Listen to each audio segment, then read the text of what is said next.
अब हम अगले विश्लेषण की शुरुआत से पहले प्रसिद्ध शायर अल्लामा इकबाल की कविता की 4 पंक्तियां आपको सुनाते हैं। आज विशेष रूप से हमने ये पंक्तियां असदुद्दीन ओवैसी के लिए चुनी हैं।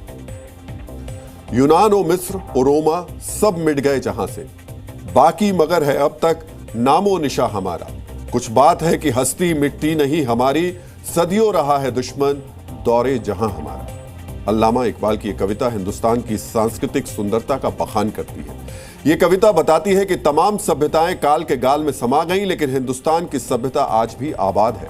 इसकी वजह क्या है ये हम आपको बताएंगे, लेकिन पहले आपको बताते हैं कि आखिर इस कविता का असदुद्दीन ओवैसी से क्या संबंध है।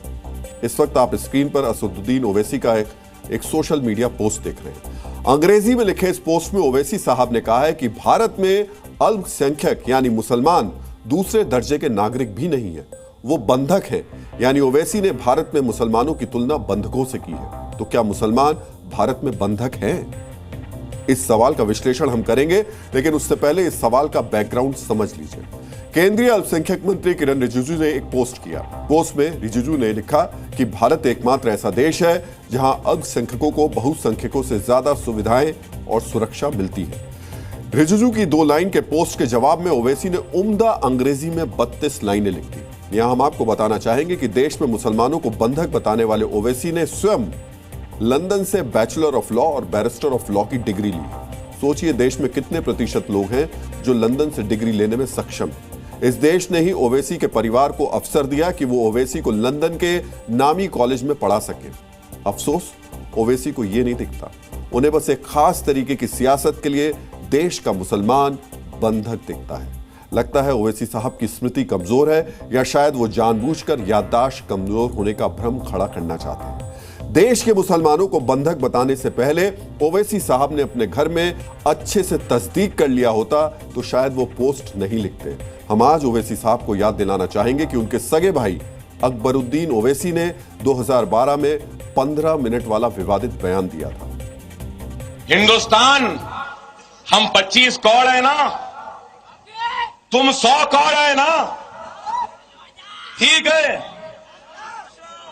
तुम तो हमारे से इतने ज्यादा है। 15 मिनट के लिए पुलिस को हटा लो, बता लेंगे किसमें हिम्मत है, कौन सा हल है। 15 मिनट हटा लो।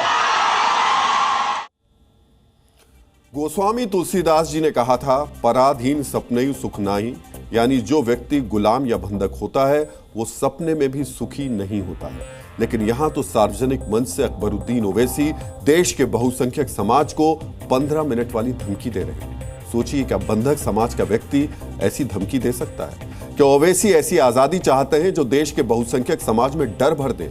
यहां हम आपको यह भी जरूर सुनाना चाहेंगे कि मुसलमानों को बंधक बताने वाले असदुद्दीन ओवैसी अपने 15 मिनट की धमकी देने वाले अपने छोटे भाई अकबरुद्दीन को लेकर कहते क्या है।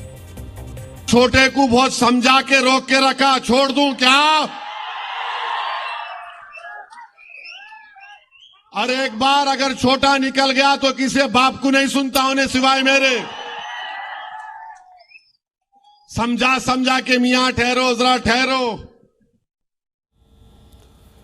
तो क्या असदुद्दीन ओवैसी इसलिए संविधान से, कानून से आजादी चाहते हैं ताकि देश के बड़े वर्ग को डरा सके?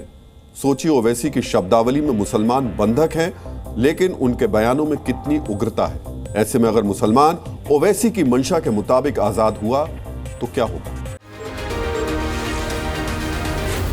जी न्यूज़।